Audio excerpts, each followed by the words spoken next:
ასევე ჩვენთან დღეს სტუმრად ბრძანდება მამა შალვა ჯაჯანიძე, მოგესალმებით.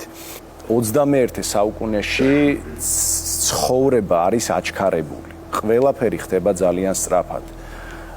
ძალიან დიდი ინფორმაციული ნაკადია. უამრავი საშუალება არის, უამრავი არხი არის, რომელიც ძალიან დიდი ცდუნება არის ნებისმიერი ასაკის ადამიანისთვის, რამდენად ძლიერიც არ უნდა იყოს საკუთარ რწმენაში.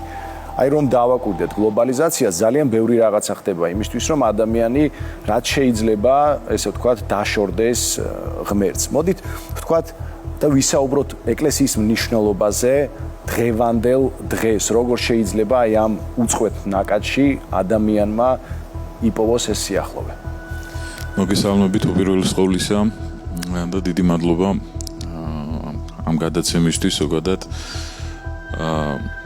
აი მე მაგალითად დავიწყებდი ჩემი ბავშვობიდან. მე მახსოვს ჩემ ბავშვობაში, როდესაც ტიქაროსანი ვიყავი, ადამიანები ეს მასიურად მაშინ დადიოდნენ ეკლესიაში და იგივე ადამიანებს დღევანდელობაში რო ხვდები, მაგალითად ვინც რაღაც ჩამოშორდა ეკლესიას და რაღაც აი რასაც თქვენ ბრძანებს ზუსტად იმას გპასუხობს, რომ აი იცი რა, ეხლა უკვე აი სამსახური დავიწყე რაღაცა და საერთოდ მოუცლელი ვარ, ნუ ის ერთი კვირა დღე თუ აქვს დასვენება და უშუალოდ ცდილობს სხვა რაღაცას მოახმაროს, რაც სამსახურის მიღმა ოჯახში საკეთებელი და ყველასთან მაქვს ხოლმე ესეთი ძმური რჩევა.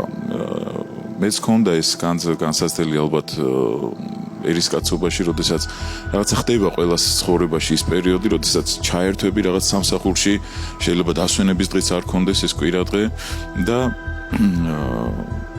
მაინც უნდა ეცადოს ადამიანი, აი მე მაგალითად იყო ჩემ ცხოვრებაში ესეთი შემთხვევა, როდესაც კვირა დღესაც მუშაობდით და მივედი ბოლოს ხელმძღვანელობასთან და ვთხოვე, რომ არ არსებობს თუ გინდათ ხელფასზე დამაკელით მეთქი, მაგრამ კვირა დღეს მე 12 საათის შემდეგ მოვალ სამსახურში და მართლაც ესე მოვიქეცით, შეთანხმება მოხდა და ესე გავაგრძელე მე ეკლესიაში მაშინ სიარული. და ხელფასი დაგაკლეს? არა. ნუ პატივი მცეს, ხო, რადგანაც იცოდე რომ მაშინ უკვე სასულიერო სემინარია დამთავრებული მქონდა და რაღაცა ეს გარდამავალი პერიოდი იყო, სანამ აკურთხებდნენ და წელიწად ნახევარი იყო ეს პერიოდი დაახლოებით და მადლობა ღმერთს რომ მაშინ გავაგრძელე ეს სიარული ტაძარში. რაც შეეხება ეკლესიაზე უშუალოდ მე მაინც დღეს ვფიქრობ, რომ აი ამ გლობალიზაციის პირობებში საინფორმაციო ვაკუუმი აღარ არსებობს. ძალიან ბევრი ქადაგება არის ინტერნეტში, ძალიან ბევრი ინფორმაცია არის. ნებისმიერ ადამიანს ნებისმიერ თემაზე შეუძლია მოიძიოს ეს ინფორმაცია.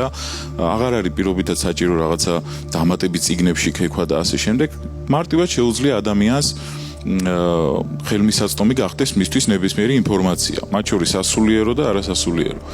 და ამიტომ მე ვთვლი, რომ თანამედროვე ეპოქაში უფრო მეტად მნიშვნელოვანია პირადი მაგალითი და გულწრფელობა ახალგაზრდებთან, რადგანაც აი ეს ჩატეხილი ხიდი ერთგვარად წეგან მამა ივანემაც აღნიშნა ის წლები, როდესაც რელიგიაც გამოვიდა სკოლიდან, ამ პერიოდში მოხდა ის რაღაცა საინფორმაციო ბუმი ჩვენ ცხოვრებაში ზოგადად და გამოიწვია ეს გაუცხოება ახალგაზრდებსა და ეკლესიას შორის და მე ესეთი დამოკიდებულება მაქვს, რომ გულწრფელობით, მეგობრობით, რაღაცა პირადი მაგალითის ჩვენებით, რაღაცა დავამყარო კომუნიკაცია ახალგაზრდებთან და რა ვიცი, მეტნაკლებობით გამოგდის ალბათ.